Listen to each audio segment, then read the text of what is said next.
السلام علیکم dear students, class 10 chapter number 6 topic 6.2 کا فرسٹ ہاف ہم نے پچھلی ویڈیو میں پڑھ لیا تھا، جس پہ وادی سندھ کی تہذیب کی برتن سازی اور اس کے اہم پوائنٹس میں نے بتائے تھے۔ نیکسٹ اب اس کا آ رہا ہے اگلا پوائنٹ، جس میں ہم پڑھنے جا رہے ہیں اس دور کے مٹی کے برتنوں کو آرائشی نقوش سے آراستہ کیا گیا ہے، جس میں پھولوں کے نقوش اس دور کے مٹی کے برتنوں کو آرائشی نقوش سے آراستہ کیا گیا ہے، یعنی کہ ڈیزائننگ کی گئی، جس میں پھول بنائے گئے ہیں، جیومیٹرک ڈیزائن بنائے گئے ہیں اور جانداروں کے نقوش شامل ہیں۔ جیومیٹرک نقوش میں مربع، شطرنج اور بورڈ نما پیٹرن، مثلث، دائرے، ایک دوسرے کو کاٹتے ہوئے دائرے، ترازو، ہیرے نما اور افقی لکیریں شامل ہیں۔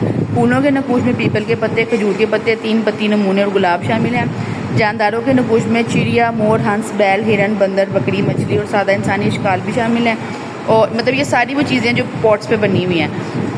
مٹی کے جو برتن ہیں ان کے ارد گرد زیادہ تر جو ڈیزائن ہے وہ افقی یعنی کہ ورٹیکل بنائے گئے ہیں۔ عام استعمال کے لیے برتنوں کی سجاوٹ اور مذہبی رسموں اور جنازوں کے لیے برتنوں کی سجاوٹ مختلف رکھی جاتی تھی۔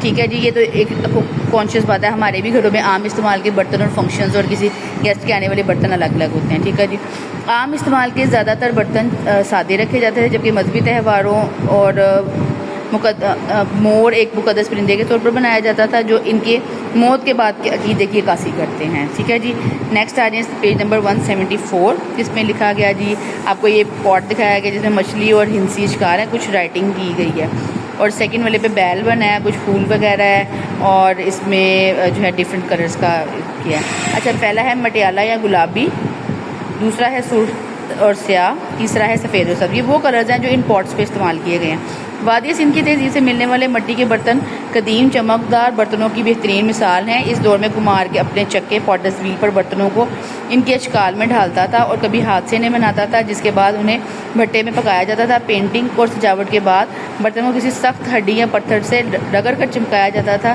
کچھ بھٹے گنبد دار اور چوٹیوں والے اور گول شکل کے بنائے جاتے تھے، جبکہ کچھ زمین میں کھود کر تندور کی شکل میں بنائے جاتے تھے۔ وادی سندھ کے لوگ مٹی کے برتنوں کو بھٹوں میں ایک محفوظ درجہ حرارت میں پکا کر مضبوط بنانے کے ماہر تھے۔ یہ تھا جی آپ کا 6.2 ٹاپک۔ انشاءاللہ نیکسٹ لیکچر میں آپ کو پاکستان کے سیرامک کے ماہر فنکار کے بارے میں آگاہ کیا جائے گا۔ امید ہے آپ کو سارا لیسن سمجھ آ گیا ہوگا۔ کچھ پوچھنا ہو، کوئی ورڈ کلیئر نہ ہو رہا تو کائنڈلی آپ مجھے میسج کر سکتے ہیں تاکہ میں آپ کو ڈیٹیل میں سمجھا سکوں۔ جزاک اللہ خیر جی، اللہ حافظ۔